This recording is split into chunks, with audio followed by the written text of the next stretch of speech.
need a high-end designer or a lot of money to get a luxe look. Be your own interior designer. This is Affordable Interior Design, the podcast. Here's your host, Betsy Helmuth.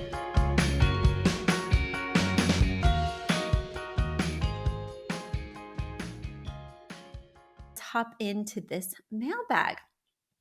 The question today comes from Jenny, writing from Houston, Texas. And full disclosure, she is also my podcast content creator. So if you've gone on YouTube, if you've seen our social media, you have seen Jenny's creations, you've seen her transcripts of the podcast. So many of you are clamoring to get it all written out. And for so long, I didn't do it because I didn't have a team. Well, now I do. And Jenny is an integral part of that. So I'm so grateful to have her on board. I do have reflux, guys. I hope that goes away after I have this baby. But anyway, bear with me. And speaking of reflux, Jenny probably has reflux too because she is also pregnant. And she has a question. She writes, what are your favorite places to find nursery decor on a budget? We already have the big furniture pieces picked out, but we're struggling to find the smaller pieces to complete our French country inspired or grand millennial baby girl nursery. To give you an example of the vibe I am going for, I've attached some photos of the Love Shack Fancy / Pottery Barn Kids line. That is what I am currently saving up for. So yes, thank you for introducing me to this new style, Jenny, because I had never heard of grand millennial style. I had, however, heard of the style that it also goes by the name. It's oh my gosh, words are escaping me too because I haven't been sleeping, guys. Granny chic is what it is also sometimes referred to. And basically it combines more traditional homey style pieces with modern elements.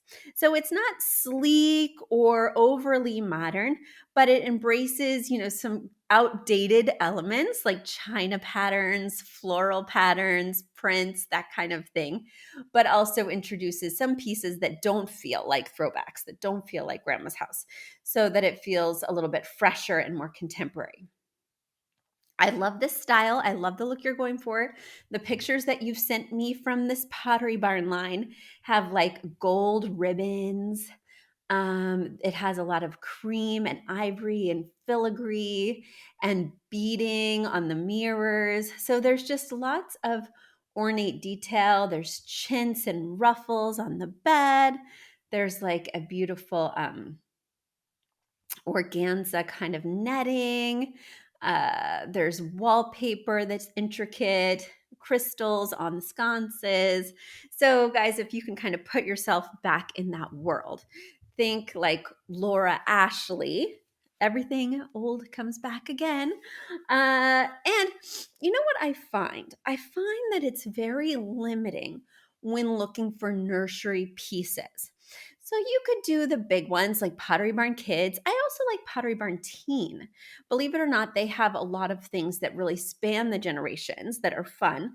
So I find artwork and accessories and bath mats that work for nurseries as well as for adult spaces, so all the way through. Then, of course, you could look at Restoration Hardware's kids line, which I think would have a lot of things in this vein, but would really be a budget buster. When I'm shopping for kids and nurseries, I look at Crate and Kids, I look at West Elm Kids, but overall, I'm just generally disappointed when looking for kid stuff because I find that there's not a huge selection, or it looks too baby, or it's just not all that inspired. So I tend to decide what I'm looking for in advance. So say I've created the color palette with my inspiration piece, just like I did in my daughter's nursery. My daughter, that feels weird to say tomorrow, my other daughter.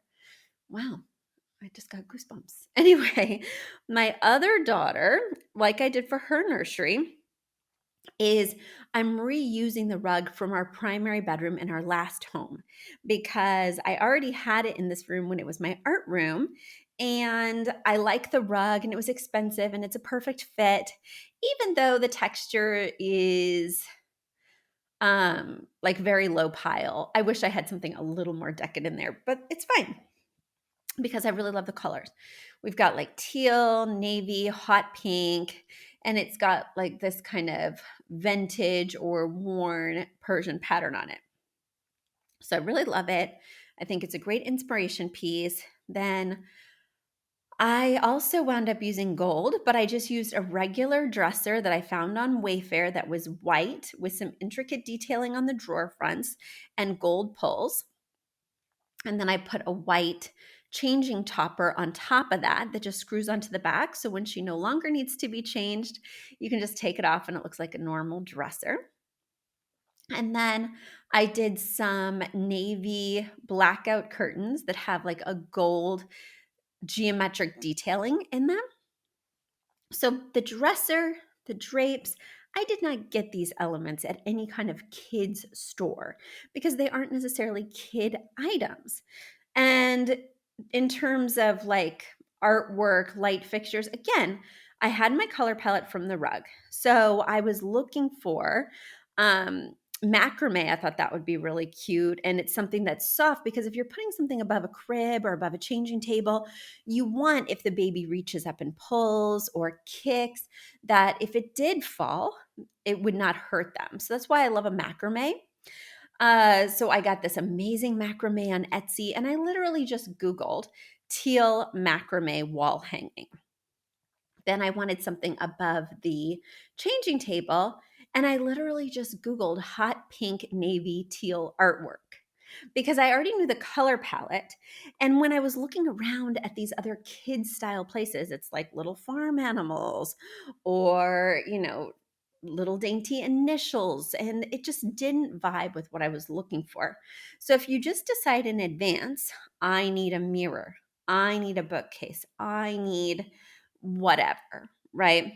It really limits the amount of shopping you have to do at a kid place because I found this amazing canvas piece at greatbigcanvas.com that has all this New York City imagery and it's kind of drawn in a kid's style.